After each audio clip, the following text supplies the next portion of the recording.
У эфіры Белсату аб'ектыў з галоўнымі падзеямі Беларусі і свету. Для вас працуе Александр Баразенко, і сёння ў нас. Ці хоча Лукашенко вайны і ці залятаў беларускі знішальнік у неба над Украінай?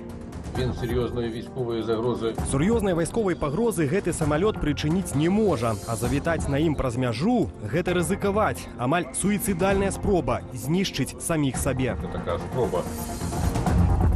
Новыя доказы датычнасці Лукашэнкі да выкрадання украінскіх дзяцей падалі ў Гаагскі трыбунал. Мы знали, кто ехал, мы знали, куда они ехали, мы знали, кто их сопровождал, где они, скажем так, размещались на территории Республики Беларусь. Мы знаем, кто это все финансировал. Прэзідэнтка-элект і прадстаўнікі рэжыму. Беларускае пытанне гучыць на пляцоўках Генеральнай асамблеі ААН.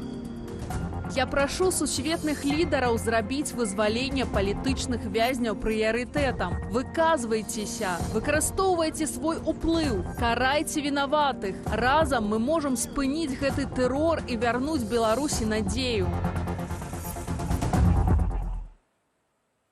Афіцыйны Кіеў зняпраўдзіў факт з'яўлення беларускага вучэбна-баявога самалёту ў паветранай прасторы ўкраіны.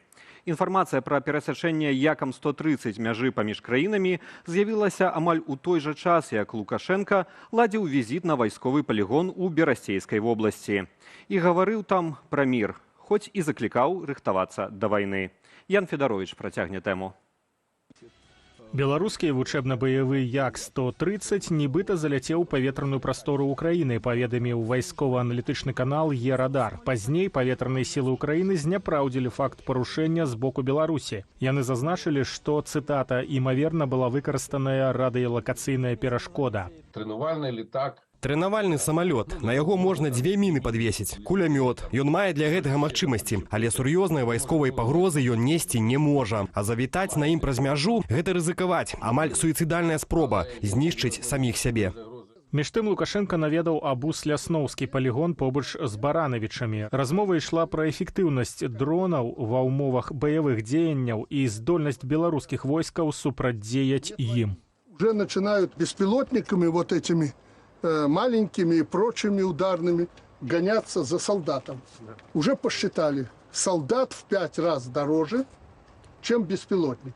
То есть, если ты поражаешь одного солдата беспилотником, это очень-очень выгодно. На палігоне таксама прэзентавалі ўзоры беларускіх беспілотнікаў. Ці магчымы іх выраб у прамысловых маштабах? Арганізаваць зборку гэтых апаратаў яны могуць. Што тычыцца камплектавальных да гэтых апаратаў, то тут могуць быць пэўныя праблемы. Але дыктатар Лукашенка моцна сябруе з таварышам Сі Цзіньпінам. Можа, яны і дамовяцца пра пастаўкі іншых камплектавальных. Яшчэ адное пытанне, наколькі эфектыўнымі могуць быць беларускія дроны ў баявых умовах. Дроны, ў прынцыпе, стварыць і запусціць у вытворчасць можна, а вот якасць і эфектыўнасць, хаця бы таго ўзроўню, як гэта робяць ці то туркі, ці то іранцы, ці то украінцы. Ну вот тут ёсць пэўныя сумненні. Лукашенко таксама папярэдзіў вайскоўцаў, маўляў, ніякай паказухі быць не павінна і зазначыў неабходнасць чарговага рэфармавання войска. Армию надо встряхнуть и привести ее в идеальное состояние. Пока у нас есть это единство в обществе и есть дисциплина. Вот закончим мы здесь разборки в сельском хозяйстве по уборке. Другим вопросом наступит зимний период, проверка будет жесточайшая по всем направлениям. На думку Валеры Карбалевіча, галоўнакамандуючы не надта давярае бравурным справаздачам вайскоўцаў. У межах існай сістэмы паказуха гэта норма. Бо людзі арыентаваныя не на вынік, а на тое, як будзе ацэнена гэтая сітуацыя з боку Александра Лукашэнкі.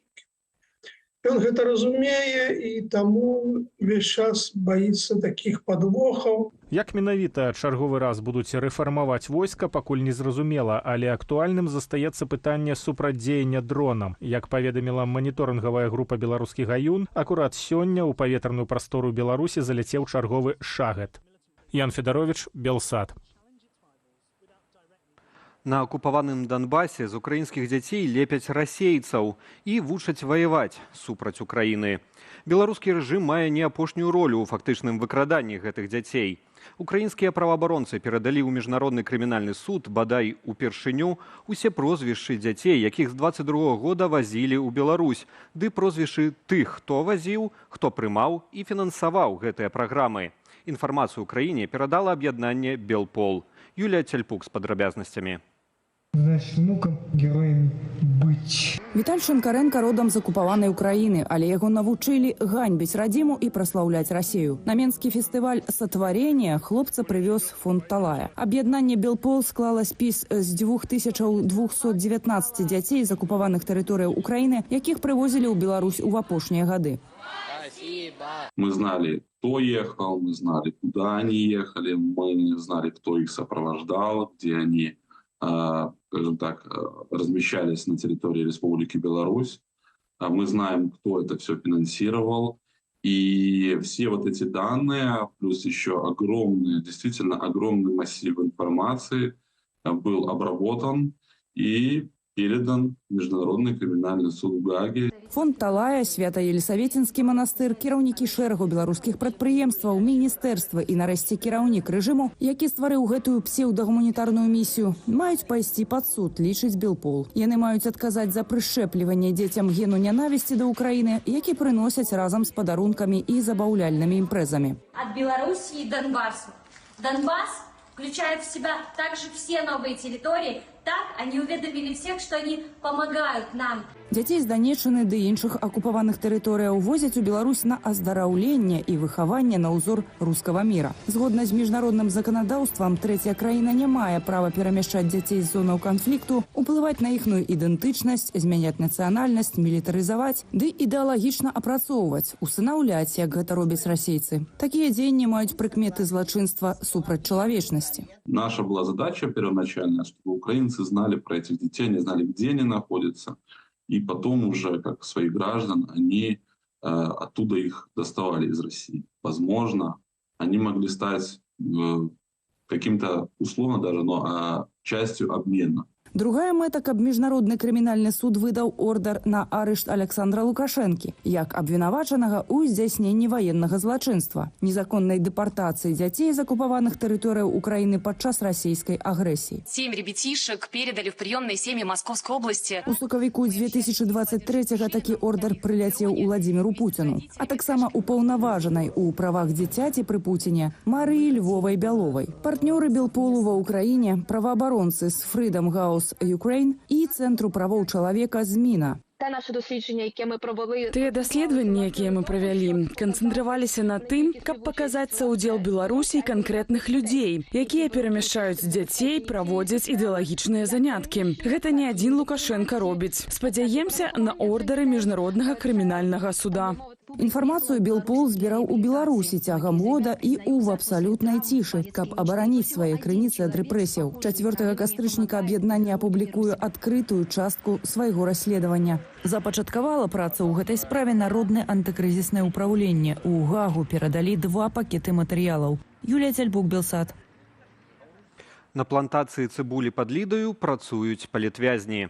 Паводле выдання «Reform.news» валодае гэтым прадпрыемствам нямецкі бізнесовец і дэпутат ультраправай прарасійскай партыі «Альтэрнатыва для Нямецчыны» Йорг Дорнау. Прадпрыемства «Цыбулька Бел», якое належыць нямецкаму палітыку, падпісала дамову з лідскім цэнтрам ізаляцыі правапарушальнікаў. Адзін з былых зняволеных на умовах ананімнасці расказаў журналістам, што праца на плантацыях не была прымусовую. Палітвязням плацілі заробак, але толькі паводле рашэння брыгадзіра. Таксама былы асуджаны распавёў, што цыбулю перабіралі для гандлёвай сеткі «Еўраопт». Кампанію «Цыбулька Бел» Йорг Дорнау зарэгістраваў у кастрычніку 2020 года. Аднак на радзіме ў Нямецчыне пра свой беларускі бізнес палітык не паведаміў, за што сёлета сплаціў больш за 20 000 еўра ў штрафу. Наколькі я разумею, наколькі мы змаглі даследаваць яго бізнес, ён робіць з так званым адміністрацыйным рэсурсам. То бок ён выкарыстоўвае сувязі з чыноўнікамі, з дзяржслужбоўцамі, Лічу, што ён не проста так з'явіўся ў Беларусі, што гэта такая, ведаеце, гісторыя доўгатэрміновая, супраца яго як з беларускім, так і з расійскім рэжымамі. Нацыянальная лідарка Беларусі Святлана Ціханаўская бярэ ўдзел у мерапрыемствах Генеральнай асамблеі ААН у Нью-Йорку.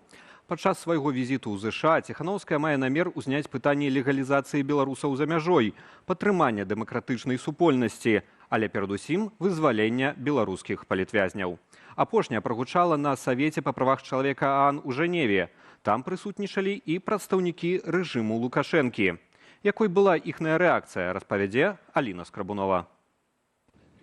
Адной з першых афіцыйных сустрэчаў Святланы Ціханаўскай у Нью-Йорку было спатканне з кіраўніком дыпламатыі Еўразвязу Жозэпам Бурэлем. Перадусім абмеркавалі вызваленне беларускіх палітвязняў. Ціханаўская уручыла Бурэлю крыж добрасуседства, узнагароду аб'яднанага пераходнага кабінету за салідарнасць і падтрыманне дэмакратычнай Беларусі. Вельмі прыемна сустрэць Святлану Ціханаўскую на палях Генеральнай асамблеі ААН. Еўразвяз асуджае рэпрэсіі ў Беларусі, якія працягваюцца, і цяжкі стан больш як 1300 палітычных зняволеных. Нашае падтрыманне народу Беларусі ў яго памкненні да дэмакратычнай Беларусі будзе працягвацца. Сітуацыя з палітвязнямі ў Беларусі была прадметам абмеркавання на 57-й сесіі Рады правоў чалавека ААН, якая напярэдадні прайшла ў Жэневе ў межах Генеральнай асамблеі ААН. Святлана Ціханаўская, як абраная прэзідэнтка Беларусі, удзельнічала ў сесіі дыстанцыйна. Ціханаўская нагадала, што за кратамі застаюцца больш за 1400 ні ў чым не вінаватых людзей, настаўнікаў, лекараў, журналістаў. І іхнае вызваленне мусіць быць прыярытэтам для сусветных лідараў. Беларускія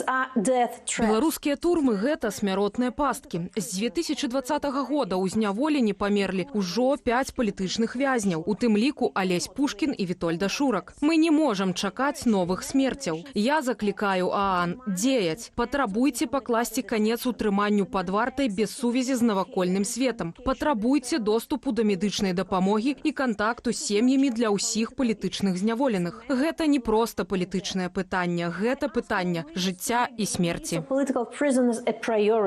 На тэму правоў чалавека ў Беларусі выказалася і група незалежных экспертаў. Маўляў, з траўня 2020 года ў Беларусі фіксавалі адвольнае пазбаўленне права на жыццё і свабоду, катаванні, жорсткае абыходжанне, уключна сексуальным і гендерным гвалтам, ды іншыя парушэнні. Вынікі ўласнага расследавання група прэзентуе на лета ў сакавіку. Наша группа по-настоящему заинтересована в том, чтобы процесс подготовки и представления доклада отвечал высоким стандартам объективности, независимости, беспристрастности.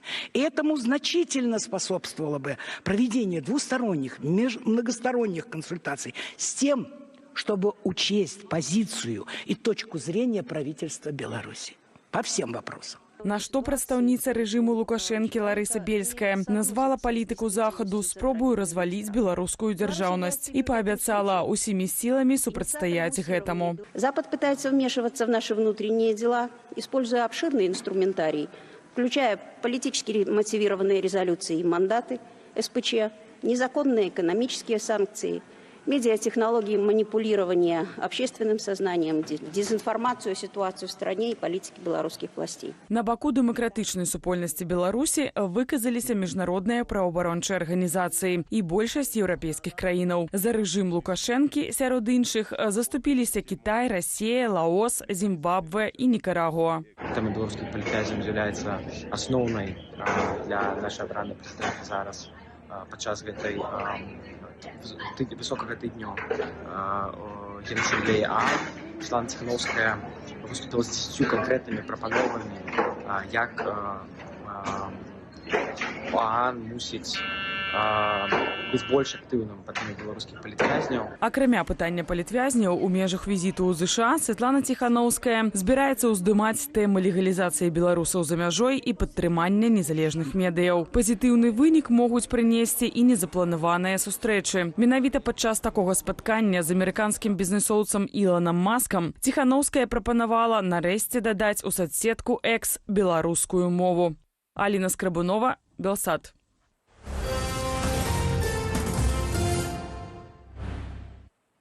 Свет не мае права спыняць падтрыманне Ўкраіны ў вайне з Расіяй. Інакш гэта прывядзе да знішчэння цэлай нацыі, заявіў амерыканскі прэзідэнт Джо Байден падчас сённяшняга выступу на Генасамблеі ААН. Тым часам Уладзімір Зеленскі ў Нью-Йорку прэзентаваў саюзнікам свой план перамогі. Паводле прэзідэнта Ўкраіны, канец вайны бліжэйшы, чым шмат хто думае. Пра іншыя падзеі ў аглядзе навінаў замежжа.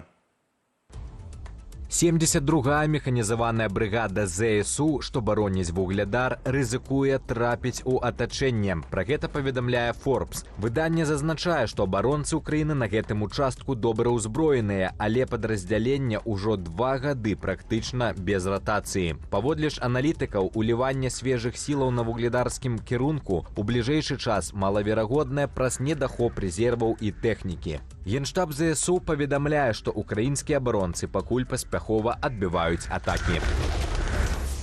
Прэзідэнт Ірану Масуд Пазешкіян заявіў аб гатовасці пачаць перамовы з Захадам дзеля завяршэння вайны Расіі супраць Украіны. Паводле выдання «Гардыан», Пазешкіян, выступаючы на Генеральнай асамблеі ААН, зазначыў, што Іран ніколі не падтрымліваў расійскага ўварвання і не пастаўляе Маскве балістычных ракетаў. На пачатку верасня пра пастаўкі з Ірану ў Расію больш як 200 ракетаў «Фатх-300» паведамлялі Wall Street Journal і CNN.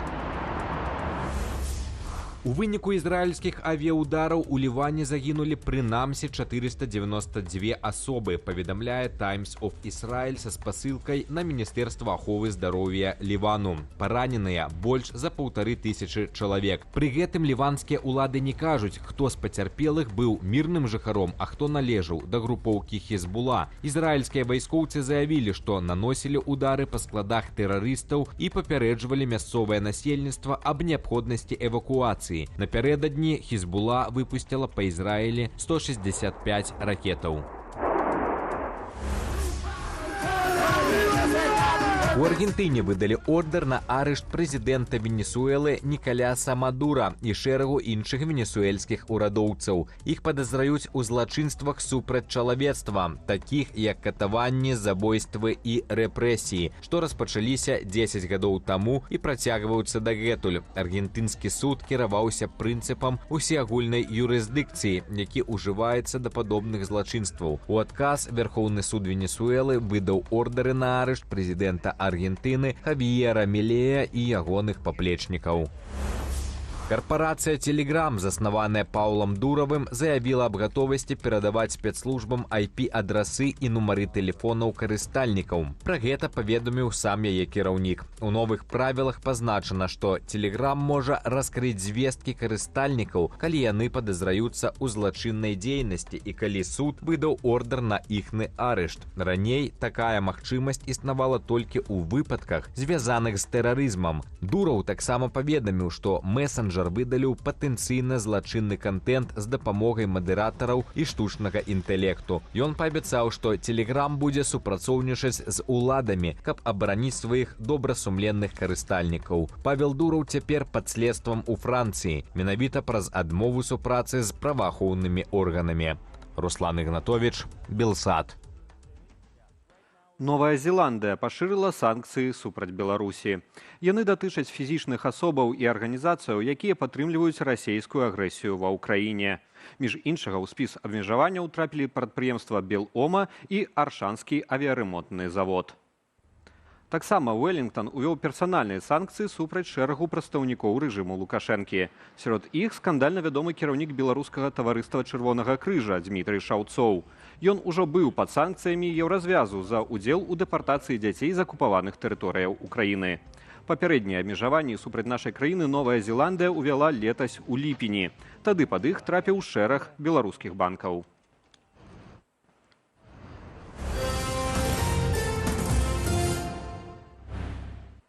На 52-м годзе жыцця пакінуў гэты свет легенда беларускага панку Віктар Мао Жаркевіч. Найбольш вядомы як заснавальнік панк-гурта «Hate to State». У 2022 годзе Віктара Жаркевіча жорстка затрымаў губазік. Мужчыну аб галаву зламалі патэльню, моцна збілі ды прымусілі несці дзверы ад лядоўні ў пастарунак. Пазней ягоныя сябры адзначалі. Гэтая гісторыя і 30 сотняў накрэслена негатыўна адбіліся на здароўе музыкі. Ва ўмовах этой контррэвалюцыі, якая адбылася пасля 2020 года, ясна, што такіх людзей яскравых, нонканфармійскіх, іх проста розным чынам забівалі, не давалі магчымасць не праяўляць свае нейкія творчыя планы, нават не давалі працу знайсці. У Афрыканскай рэспубліцы Чад затрымалі беларуса. Такі ж лёс напаткаў і 3 грамадзянаў Расіі. Прозвішчы гэтых асобаў агучылі ў расійскім міністэрстве замежных справаў. Аднак прычыны затрымання ў дыпламатычным ведамстве не называюць. МЗС Расія паведаміла пра грамадзяніна Беларусі Денісевіча. Гэтае прозвішча фігуруе сярод іншага ў навінах пра беларускага бізнэсоўца і аднаго з паплечнікаў Лукашэнкі Александра Зінгмана. Звярнула ўвагу выдання «Зеркала». Зінгман лічыцца ключавой фігурай у стасунках паміж афіцыйным Менскам і Зімбабве. Надзяваюць маскі, чапляюць хвосцікі ды імітуюць звычкі жывёлінаў. У сеціва ўсё часцей трапляюць відэа з удзелам так званых квадробераў. Што гэта, бяскрыўная дзіцячая гульня ці дзікунства? І ці не час бацькам біць трывогу? Да новай падлеткавай субкультуры прыглядаўся мой калега Андрэй Суджыц. Дзеці ў масках з кацінаю ці сабачай пыскаю, з накладным хвастом, пераймаючы паводзіны гадаванцаў, бегаюць на карачках, імітуюць рухі звяроў. Такую карціну можна пабачыць не толькі ў відэароліках, але і на вуліцах беларускіх гарадоў. Усё гэта мае назву квадробіка. Першапачаткова квадробіка задумвалася як від спорту. Сама назва – гэта спалучэнне лацінскага «кватуар» – 4 і англійскага «аэробікс» – аэробіка. Яна мусіла дапамагчы развіццю каардынацыі, гнуткасці і сілы. Гэта спорт, гэта актыўны стыль жыцця. Дзеці захапляюцца гэтым новым сучэннем, таму што ў іх ёсць спроба, па-першае, гуляць. Гэта тое, на чым дзеці навучаюцца жыць і дазволіць дзецям быць дзецьмі. З часам квадробіка з віду аэробікі перарасла ў новую субкультуру. І яна мае відавочна станоўчыя бакі, мяркуе экспертка. Напрыклад, дапамагае дзіцяці сацыялізавацца. Примеряя на себя какую-то роль, да, он может, не знаю, почувствовать себя более смелым, более дерзким. То есть проиграть что-то, что не свойственно пока его личности, но через вот такую роль, которую он на себя берет, да, он это может получить такой опыт. Аднак некаторыя прыхільнікі гульні інтэрпрэтуюць яе літаральна. Напрыклад, ядуць каціны і сабачы корм, або чапляюцца да мінакоў, палохаюць, дражняць, нават драпаюць. Затым, ці не сцёрлася мяжа паміж гульнёй і рэчаіснасцю, трэба сачыць бацькам і выхавальнікам. Я думаю, што бацькам проста варта разумець, я думаю, што большасць з іх разумее, што гэта ўсё гульня. Калі яны заўважаюць нейкія дэвіяцыі, ці яны не разумеюць, што робіць іх дзіцёнак, трэба з ім проста паразмаўляць. Калі перайманне паводзінаў жывёлы перастане абмяжоўвацца фізічнымі практыкаваннямі і гульнёю, могуць з'явіцца праблемы.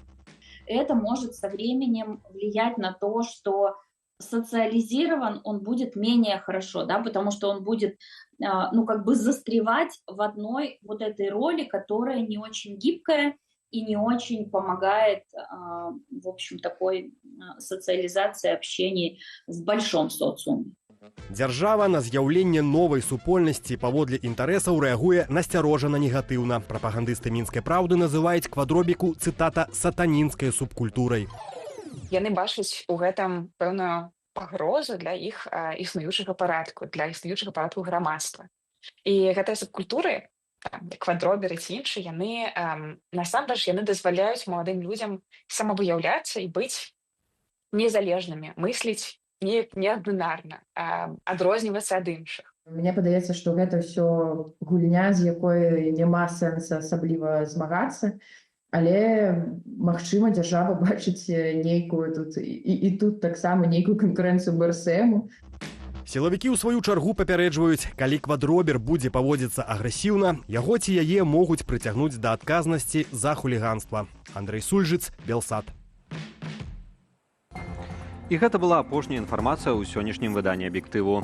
А наперадзе Віталь Бабін і праграма «Белсат-Зум». Сярод іншага, размова пра выкарыстанне нямецкім дэпутатам працы беларускіх палітвязняў, ды планы Лукашэнкі стварыць армію дронаў. Я ж на гэтым з вамі развітваюся. Зышу спакойнага вечара і толькі добрых навінаў. Беражыце сябе і заставайцеся з Белсатам.